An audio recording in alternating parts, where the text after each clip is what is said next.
When I purchased my first home years ago, I remember hiring a home inspector. I believe it was somebody that had been a construction worker for 10 or 20 years. He came in with a printed up checklist, walked around the house for about 45 minutes, wrote a few sentences, and collected his fee and left.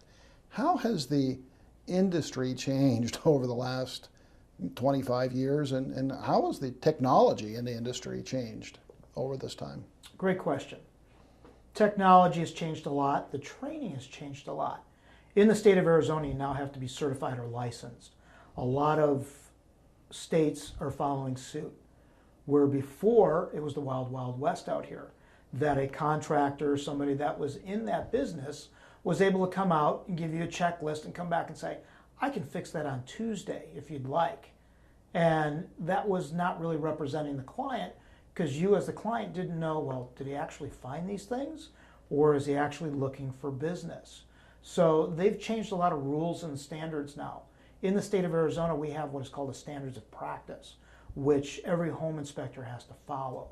It's put out by the Board of Technical Registration. As an associate member of ASHI, they have their own set of standards that you have to follow as an ASHI member. Those are the minimum standards and the things that we have to look for as a home inspector.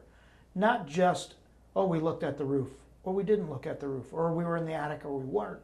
If we're not able to access those areas, we have to tell you that, hey, I couldn't get up on the roof because, or I did get up on the roof and this is what we saw. It's come a long way from that checklist where they had about 30 things that they looked at. Does it have running water? Yes. Does the water come out of the hot side when it's supposed to? Yes. Is there any leaking? No. Those checklists were very basic. Now, there is checklist inspections, but there's a lot of notes that are added to them as we're going through that. Every home inspector has their own way of going about doing the inspection. We all do the same type of inspection, but we all do them differently, depending on how we're trained, the training that we've actually gone through, some of the things that we've seen, some of the experiences that we've gone through. I can tell you that I've been in certain houses where I've only made that mistake once, and we won't do that again. In the state of Arizona, we have to be not just certified with licensing, but you have to carry insurance to make sure that if we do screw up or if we miss something, that we're covered. That's to protect the end user. Going through the inspections now, unlike what they did before, they're computer generated now. Most of them are digital. They're sent out either by email or they're given to the client by way of accessing a website. This gives them more information on not necessarily owning the house, but more information about the house, where we now go into and tell you what size air conditioner you may have, what size water heaters on the house, size of electrical service going into the house, some maybe recommendations to get a roofer out or an electrician, or back in the day we used to do this, but now we're smarter now and we're more safety conscious, we do this now.